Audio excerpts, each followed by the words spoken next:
तीन मित्र हैं। पहला मित्र शरीर, दूसरा मित्र परिवार वाले और तीसरा मित्र धर्म। जब मृत्यु आती है तो शरीर आत्मा को वहीं छोड़ देता है जहाँ पर मृत्यु आई है। परिवार वाले याद करते हैं, रोते हैं, शमशान घाट तक शरीर को पहुंचा देते हैं। और धर्म हमारा इस जन्म में भी साथ निभाता है और अगले जन्म में भी साथ निभाता और जन्मों जन्म में भी साथ निभाता है। वो धर्म है। अब इन तीन मित्रों में से हम सबसे ज़्यादा टाइम किसको देते हैं? और सबसे बड़ी बात है कि सच्चा मित्र कौन है, शरीर, परिवार या धर्म?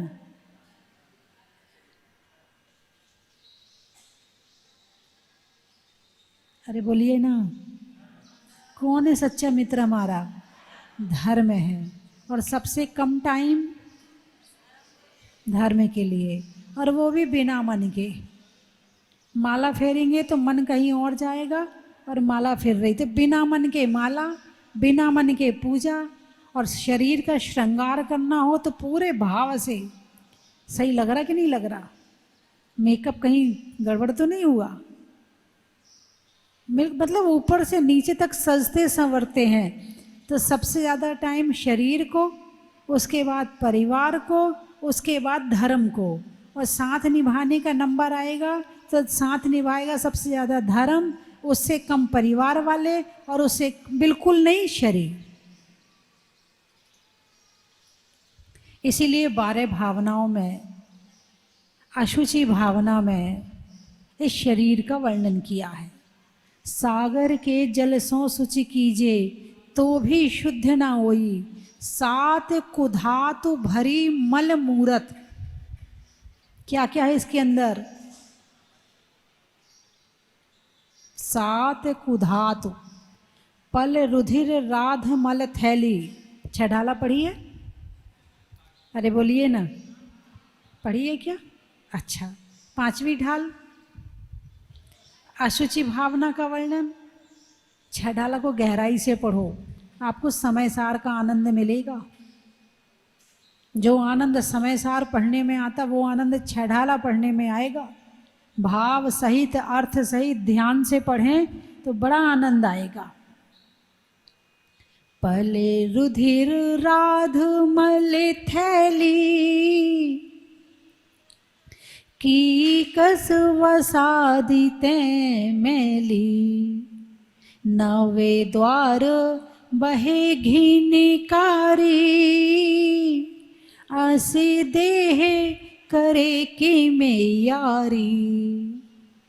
पल, रुधिर, राध, मल, पल पानी, रुधिर खून, राध पीप, कीकस हड्डी, वसादी वसा चर्बी आदि। पहले रुधिर राध मल थैली, कीकस वसादी ते मैली। जो इसके अंदर भरा है ना, जरा से यदि बाहर आ जाए तो तुम्हें अभिषेक करने का मौका नहीं मिलेगा। यदि खून रिस रहा है, बोले अष्टद्रव्य से पूजा मत करना। यदि पीप निकल रही है, बोले आहार मत देना। बोलिए हाँ या ना? जो इसके अंदर भरा हुआ है वो इतना अशुद्ध है कि उसके निकलते, बाहर निकलते ही तुम्हें सब चीजों से दूर कर दिया जाएगा। ये अंदर भर दिया और उसके अंदर चमड़ी की चादर बिछा दी। गद्दा कैसा ये कोई नहीं देख रहा है, चादर अच्छी होनी चाहिए, ऊपर की शर्ट अच्छी होनी चाहिए, बनियान कोई नहीं देख रहा, भले वो गंदी पहन लो। अंदर भरा पड़ा है, क्या भरा पड़ा है? गंदगी का खजाना। और ऊपर से बस चमड़ी सजाते रहते हैं। इसको घिसते रहते हैं साबुन से। सो के उठेंगे तो पहले ब्रश करेंगे, मुंह साफ करेंगे। किससे कह किया भाई? कोलगेट। सबसे अच्छा कौन सा होता है? अरे बोलिए ना, कोलगेट। ये पाप गेट है तुम्हारा। कौन सा गेट है?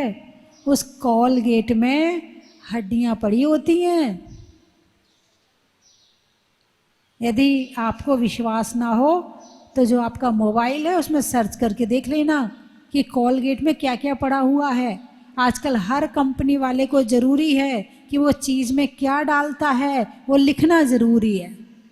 भले वो ई नंबर, E2 नंबर, E3 ऐसे डाल दे, मगर डालना ज़रूरी है। जैसे वो डेयरी मिल्क की चॉकलेट आती है, उसमें बछड़े की आंतें होती हैं, गाय की चर्बी होती है।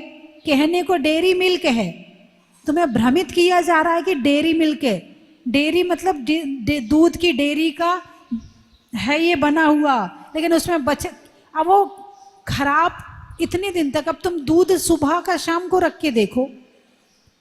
अरे बोलिए ना, आप मिठाई बना लो और रख दो, फ्रीज में ही रख दो, चलो 15 दिन ना निकालो, खराब होगी नहीं होगी? हो जाएगी, भले फ्रीज में रखी है ना। लेकिन वो डेयरी मिल्क की चॉकलेट 2-2 साल चल जाती है। तो क्या डाला गया उसमें ऐसा? उसमें यही बछड़े की आंतें डाली गई हैं और कुछ चर्बी डाली जाती है, कुछ ऐसे एसेंस डाले जाते हैं। और आप बड़े बच्चों को, ले बेटा डेयरी मिल्क की चॉकलेट बहुत बढ़िया है, दूध की चॉकलेट है, खा ले बेटा। बचपन से अपने बच्चे के मुंह पे मांस लगा दिया आपने। अब वो बड़े होके छोड़ेगा थोड़ी, और सारी जिंदगी मांसाहारी बना रहेगा।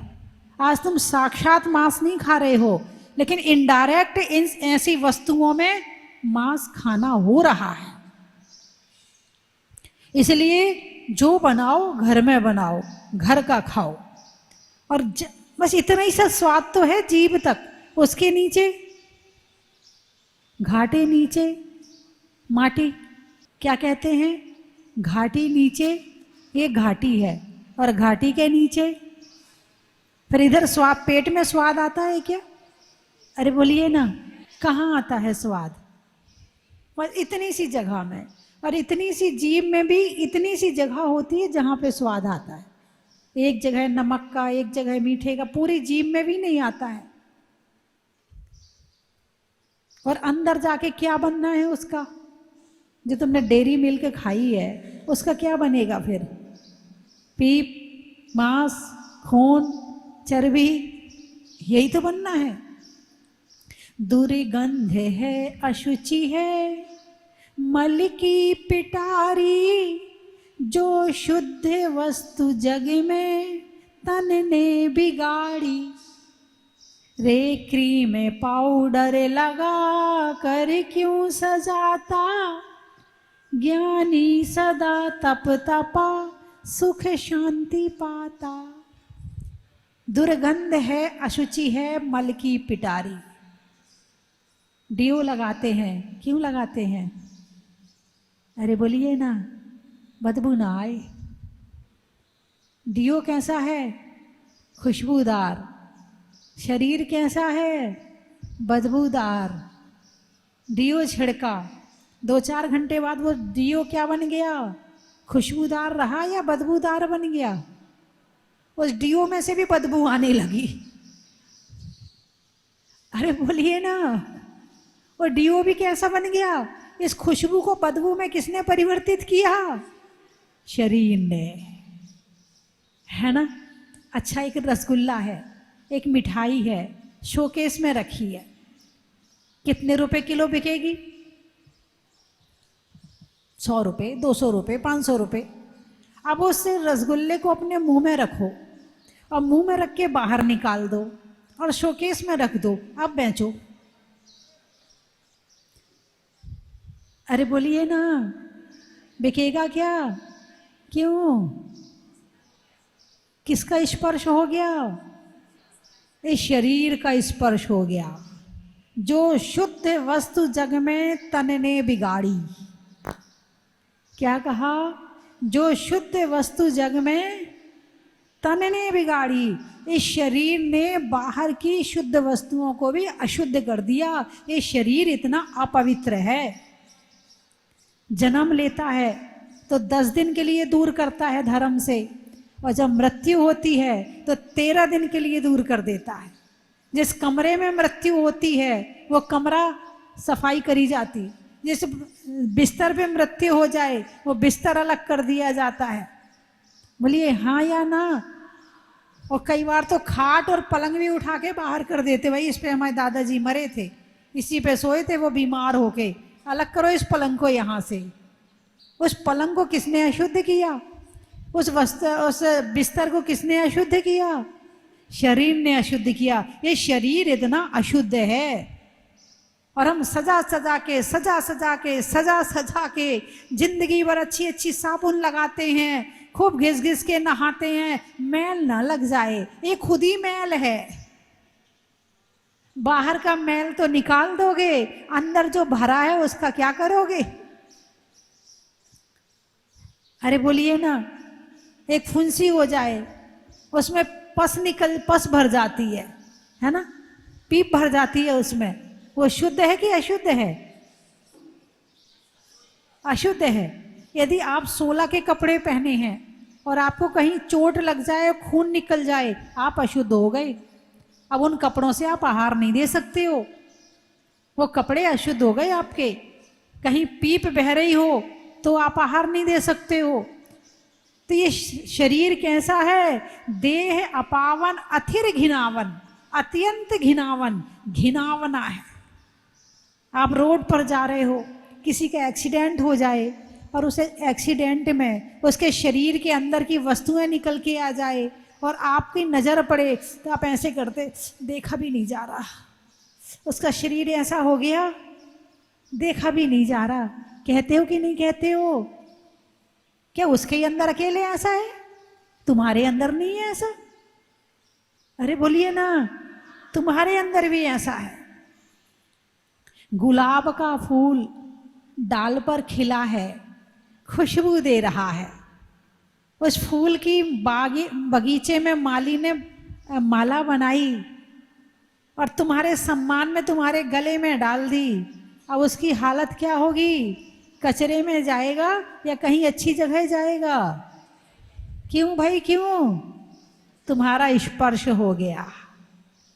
यानी शरीर इतना अशुद्ध है कि जो इसे छू ले वो खराब, वो बेकार, वो किसी काम का है ही नहीं है। इतना अशुद्ध शरीर है ये। और इस अशुद्ध शरीर से सारी जिंदगी इसी की सेवा करते हैं। आत्मा और शरीर दो चीज हैं। कितनी? दो चीज हैं, आत्मा और शरीर। आत्मा कहाँ रह रही है? इस अशुद्ध शरीर में रह रही है। पेट में रहती है, गर्भ में रहती कि नहीं रहते? गर्भ में क्या रहता है? अंदर क्या स्वच्छ साफ है? बिल्कुल जैसे यहाँ बिल्कुल क्लीन करके वाइट कलर का पत्थर लगा के बिल्कुल पोंछा पोंछा लगा के और बढ़िया साफ करके फिर आपको यहाँ बिठाया गया है।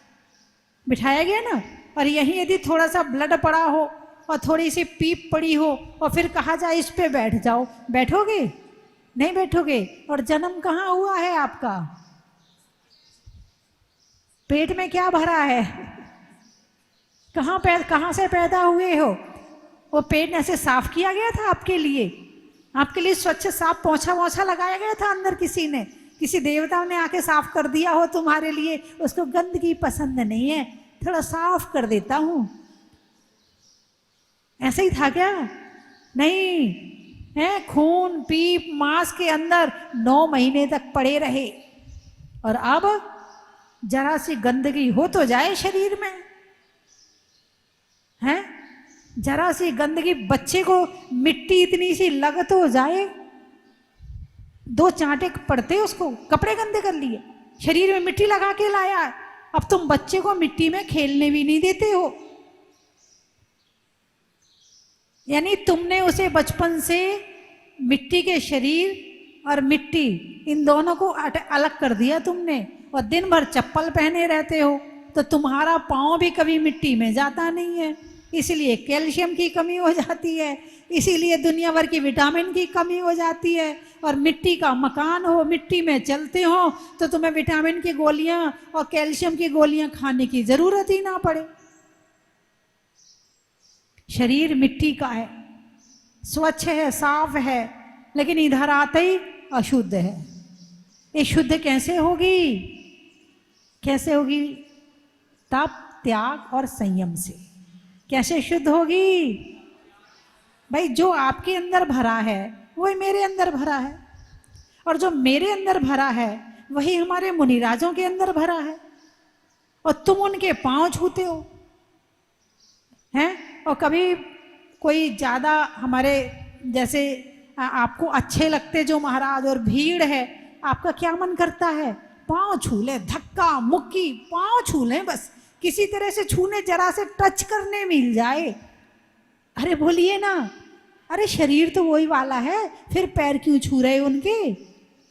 उसके अंदर तो गंदगी भरी है, क्यों छू रहे हो? उन्होंने अपनी आत्मा को शुद्ध किया है, इसलिए उनका शरीर भी पवित्र हो गया है, इसलिए उनके पैर छूते हैं, उनके लिए उनके चरण छूते, सिर नहीं छूते, पैर छूते हैं, उनका आचरण पवित्र है। तो अपने पवित्र आचरण से इस शरीर में पवित्रता आती है, और पवित्र आचरण ना हो तो वैसे ही तो गंदा तो शरीर है ही है। यदि तुम जाओगे इस दुनिया से तो 13 दिन का सूतक लगेगा, और किसी मुनिराज की समाधि होती है, कोई सूतक नहीं है। क्या तुम जाओगे दुनिया से, मुंह ढक देंगे? मुंह क्यों ढक दिया भाई? ऐसा काम ही नहीं किया कि इसका मुंह देखने लायक हो। अरे बोलिए ना, ऐसा काम ही नहीं किया कि मुंह देखने लायक हो। क्या किया सारी जिंदगी? खाया, कमाया, शरीर की सेवा करी, परिवार की सेवा करी, घर वालों की सेवा करी, मोहियों की सेवा करी, बस यही करता रहा। धर्म नहीं किया कभी, इसने अच्छे काम किए ही नहीं, इसलिए इसका मुंह देखने लायक ही नहीं है, इसलिए ढक दो। ढकते कि नहीं ढकते? ऐसा कोई है संसारी प्राणी जिसका मुंह उगाड़ के ले जाया जाता हो? कोई रोते गाते आए कि दिखा दो दिखा दो दिखा दो, कोई मोही आ जाए कि हम तो मुंह देखे बिना मानेंगे नहीं, तो भले थोड़ी बहुत देर के लिए दिखा देते, फिर ढक देते।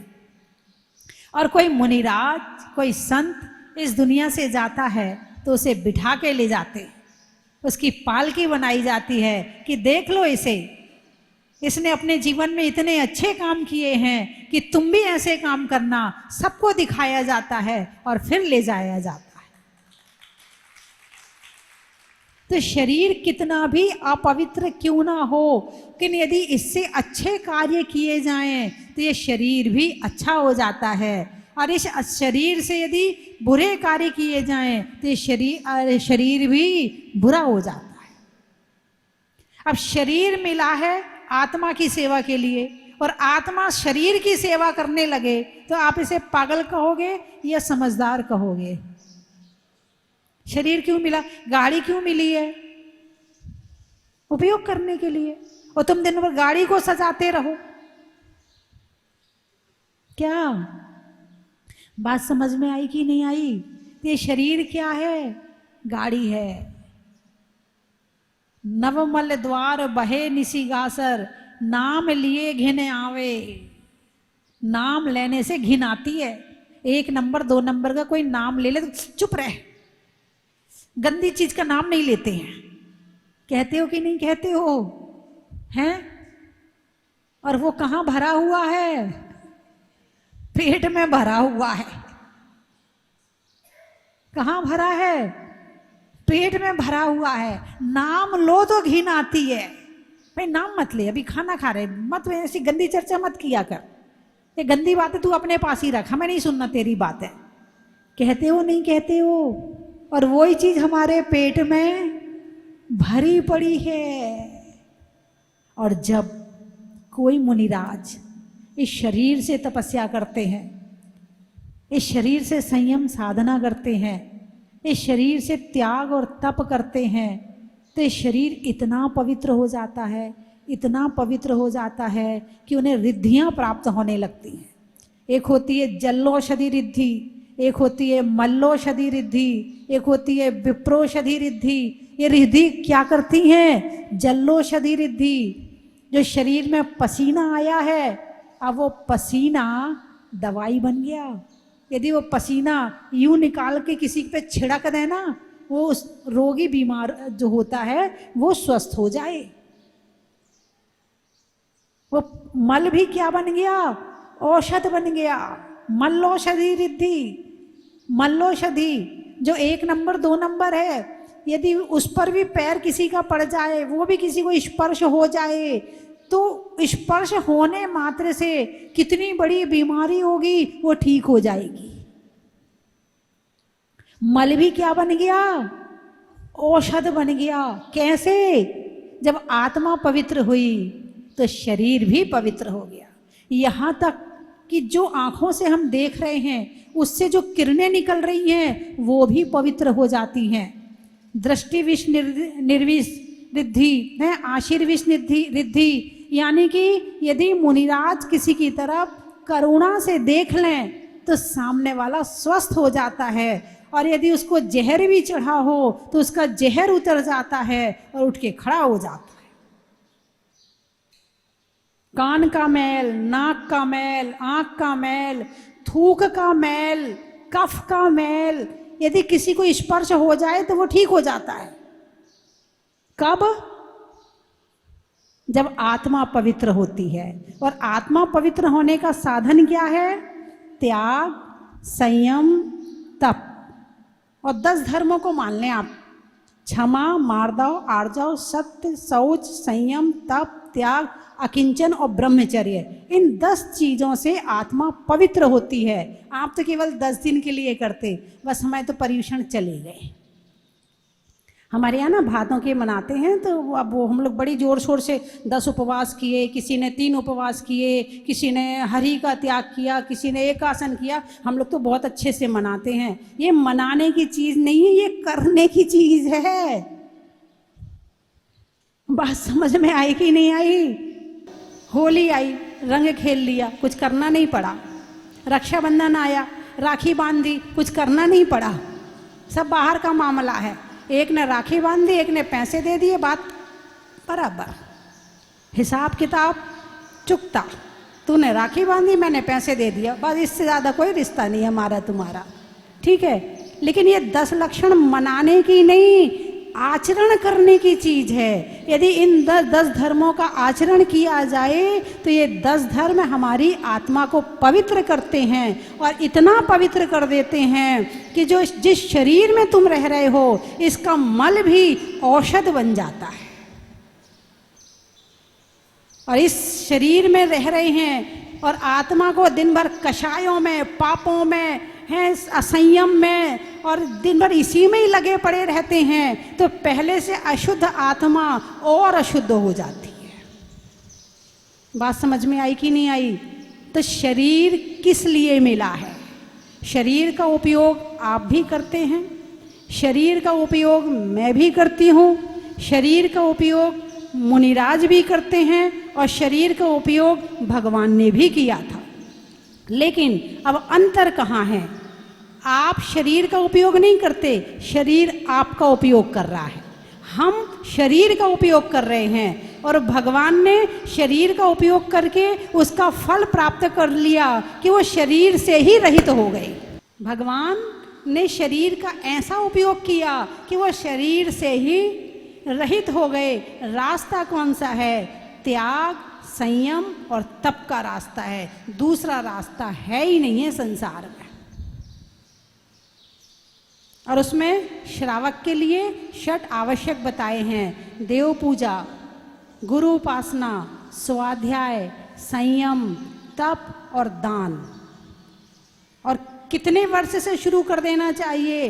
8 वर्ष से ये 6 आवश्यक प्रारंभ हो जाने चाहिए। ये नहीं अभी तो हमारी खाने खेलने की उम्र है। अरे धर्म तो बुढ़ापे की चीज है। मृत्यु कब आएगी कोई गारंटी है? अरे बोलिए ना। 8 साल में आ जाए, 10 साल में आए, 15 में आए, 20 में आए, 25 में आए, 30, 35, 40, 50 का बजाय कोई गारंटी है क्या? इसलिए 8 वर्ष से इन षट आवश्यक का पालन प्रारंभ कर देना चाहिए और अपने बच्चों में संस्कार डाल देना चाहिए कि बेटा ये 6 चीज़ तुझे करनी ही करनी है, और जो इन 6 चीज़ों को करता है उसकी आत्मा पवित्र हो जाती है, वो घर में रहकर भी अपना जीवन सार्थक कर लेता है। और जो केवल खाओ पियो मौज करो कल किसने देखा है, तो वास्तव में उसका कल देखने लायक ही नहीं रहेगा। फिर दुनिया भर की बीमारियां होती हैं, फिर एक बीमार होता है सारा परिवार टेंशन करता है, फिर जो टेंशन करता है आने वाले समय में उसको बीमारी होती है, फिर उसका परिवार टेंशन करता है, फिर वही चीज़ आगे बढ़ती चली जाती। ये क्या है? सारी चीज़ें क्या है? कर्मों का फल ही तो है ना। यदि धर्म किया होता, त्याग तप संयम साधना करी होती, तो आधी बीमारी तो वैसे ही नहीं आती। ठीक है, तो मेरी बात आपकी समझ में आ गई? बंद करूं? अब आपके चेहरे से लग रहा नहीं माता जी, थोड़ा और है ना। आप सुन लेना, आपके मोबाइल में आ जाएगा, कल का प्रवचन भी आ जाएगा, परसों का भी आ जाएगा। अब तो बहुत सरल हो गया है धर्म करना। आप तो गाड़ी में चलते चलते भी प्रवचन सुन सकते हो, है ना। तो बंधुओं, मैं 3 चीज़ें बोलूँगी, आपको कहना बड़ा ही महत्व है। शरीर अच्छा भी है, शरीर बुरा भी है। भोगों में लगाया जाए तो बुरा है, और तपस्या में लगाया जाए तो अच्छा है। दूर होने में समस्या का, तिथियों में अमावस्या का, और शरीर को लगाने में तपस्या का बड़ा ही महत्व है। कर्म के हरने का, पर्वत के झरने का, और इस शरीर को पवित्र करने का बड़ा ही महत्व है। चलने में पात का, मित्रों में साथ का, तीर्थंकरों में मुनि सुब्रत नाथ का बड़ा ही महत्व है। हिंदी में मात्रा का, स्कूल में छात्रा का, आज आपकी जहाजपुर की यात्रा का। कहाँ कहाँ से आए हैं? बोरीवली।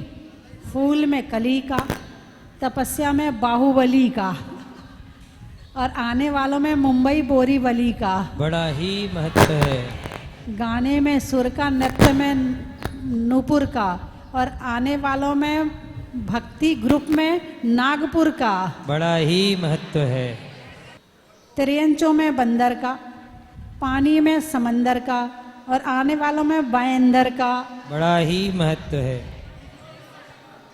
आम की बौर का, खाने में कौर का, आने वालों में बिजनौर का। अनाज में चना का, गर्मी में पना का, और आने वालों में बबीना का। बड़ा ही महत्व है। पचौर, नहीं बनने में चोर का। जंगल में मोर का, और आने वालों में पचौर का। बड़ा ही महत्व है। आष्टा, बच्चों में टाटा का, फूल में कांटा का, और आने वालों में आष्टा का। बड़ा ही महत्व है। रहली, अच्छा। सागर की तली का, तपस्या में बाहुबली का, और आने वालों में पटनागंज रहली का। बड़ा ही महत्व है। रिश्तों में ससुर का, देवों में असुर का, आने वालों में जबलपुर का। बड़ा ही महत्व है। दही सर, शरीर में सर का, पक्षी में पर का, आने वालों में दही सर का। बड़ा ही महत्व है। सिलवानी, बच्चों में नानी का, पीने में पानी का, आने वालों में सिलवानी का। बड़ा ही महत्व है। कुंडलपुर, पशुओं में खुर का, पशुओं में खुर का, और जंगल में झुरमुर का, आने वालों में कुंडलपुर का। बड़ा ही महत्व है। लखनादौन, अच्छा। मंत्रों में ओम का, प्रश्नों में कौन का, और आने वालों में लखनादौन का। बड़ा ही महत्व है।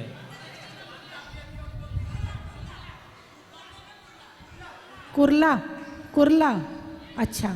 व्यक्तियों, अच्छे व्यक्तियों में बिरला का, नामों में सरला का, और आने वालों में कुरला का। बड़ा ही महत्व है। घींगला, गाने में गला का, करने में भला बैठ का और आने खड़े वालों नहीं में होना, बैठ घींगला का। बड़ा ही महत्व है। काला पीपल, समय में पल का, किसान में हल का और आने वालों में काला पीपल का। फूल में कली का, तपस्या में बाहुबली का, आने वालों में कुरावली का। बड़ा ही महत्व है। छोड़ने में मोह का, वस्तुओं की टोह का और आने वालों में दमोह का। बड़ा ही महत्व है। शरीर में कान का, रहने में मकान का और तीर्थंकरों में आदिनाथ भगवान का। बड़ा ही महत्व है। इंदौर, नेता में दौर का, बच्चों में शोर का और आने वालों में इंदौर का। बड़ा ही महत्व है। बोलिए 24 भगवान की। यहाँ से घर जो हारा, कहाँ जाऊंगा सरकार। सुख में प्रभु वर तेरी याद न आई, दुख में प्रभु वर तुमसे प्रीत लगाई। सुख में प्रभु वर तेरी याद न आई, दुख में प्रभु वर तुमसे प्रीत लगाई। सारा दोष है मेरा, मैं करता हूँ स्वीकार। सारा दोष है मेरा, मैं करता हूँ स्वीकार। यहाँ से घर जो हारा, कहाँ जाऊंगा सरकार। दुनिया से मैं हारा, तो आया तेरे द्वार। यहाँ से घर जो हारा, कहाँ जाऊंगा सरकार। जिसको बताया मैंने अपना फसाना, सबने बताया मुझको तेरा ठिकाना। जिसको बताया मैंने अपना फसाना, सबको बताया मुझको तेरा ठिकाना। मेरी इस नैया के तुम ही हो के बनहार। मेरी इस नैया के तुम ही हो के बनहार। मैंने तुमको माना है मात पिता परिवार।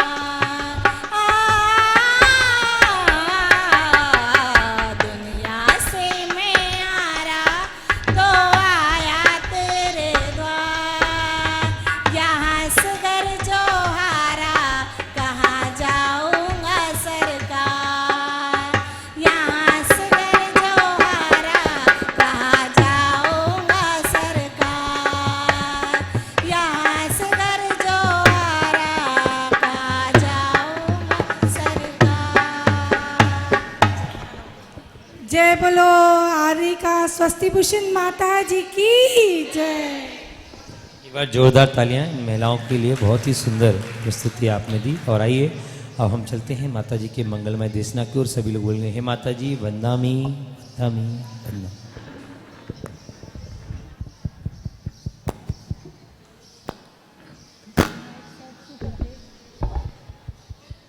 हम रोज माता जी का प्रवचन टीवी में देखते हैं और माता जी हमेशा 3 या 4 वर्ड लेके ही पूरा उनका प्रवचन ऐसे खत्म करते हैं। हम सोच रहे थे कि सबके मतलब गाँवों के नाम आते हैं कि वो सब माता जी 3-3 लाइन बना के शायरी जैसा बना के सबका बोलते हैं। हम भी सोच रहे थे कि हम भी कब माता जी के पास जाए, हमारे बोरीवली का नाम ले और माता जी वो 3 लाइन पूरी बना के बोले। आज हमें भी इतनी खुशी हुई, माता जी ने हमारे भी बोरीवली का नाम लिया, हमें बहुत अच्छा लगा माता जी के यहाँ पास आके। और कोशिश करेंगे और आने की। माता जी के चरणों में त्रिवार कोटि कोटि वंदामि वंदामि वंदामि। अतिशय क्षेत्र में आए, हमने कभी सोचा भी नहीं था कि स्वस्ति भूषण जैसे माता जी के हमारे वास्तव में दर्शन हो जाएंगे। खाली टीवी में देख के हम लोग कल्पना करते थे कि माता जी के सच्ची में दर्शन हो जाएंगे ऐसा, लेकिन आज हमारा पुण्य का उदय आया। बोरीवली वाले हमको यहाँ पे लेके आए, उनका भी मैं बहुत बहुत सम्मान करती हूँ। उन्होंने हमको यहाँ पे लेके आए थे। माता जी का दर्शन करके हमारा भाग्य खुल गया और यहाँ का जो अतिशय है वास्तव में तारीफ़े काबिल है। यहाँ का मंदिर बड़ा ही सुहावना है। दर्शन करके हमारे भाग्य खुल गए।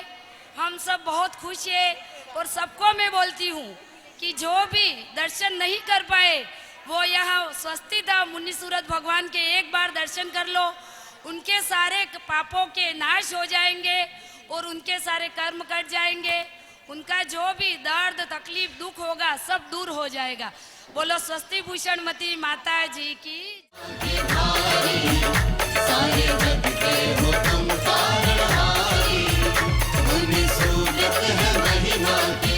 कंचन की थाल को सजाओ रे आज, रत्नों की थाल को भर लाओ रे आज।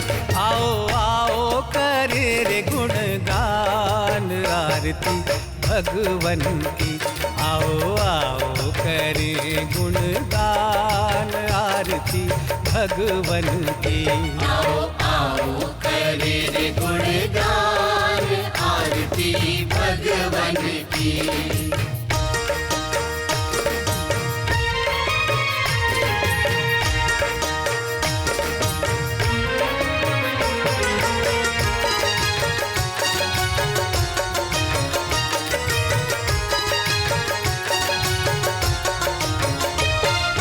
पिता सुमित्र के राज दुलारे, माँ पद्मा जी के नैनों के तारे।